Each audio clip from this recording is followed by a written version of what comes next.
La déclaration du gouvernement relative à l'accord commercial entre l'UE et le Mercosur prononcée en novembre dernier n'a pas permis cette clarification. Le gouvernement Barnier a déclaré s'opposer à l'accord en l'état, c'est-à-dire dans sa version actuelle. Dans nos circonscriptions, les agriculteurs ne demandent pas un accord de libre-échange avec le Mercosur révisé ou amélioré. Ils n'en veulent pas du tout. Les accords de libre-échange déstabilisent la production agricole française et européenne. La fin de l'exception agricole dans les échanges internationaux a exposé les agriculteurs à une concurrence de produits importés moins-disants, autant concernant les normes environnementales, la rémunération des travailleurs ou le bien-être animal. Concernant le Brésil, près d'un tiers des produits phytosanitaires qui y sont utilisés sont interdits dans l'Union européenne. L'Argentine est quant à elle le symbole d'une agriculture industrielle, bien loin du modèle vertueux promu sur notre territoire.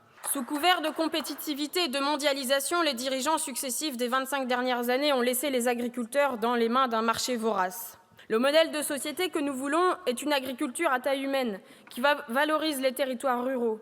Pour cela, les pouvoirs publics doivent tout faire pour sauver les industries agroalimentaires de taille intermédiaire, les abattoirs de proximité, les ateliers de transformation qui maillent notre territoire et sont créateurs d'emplois.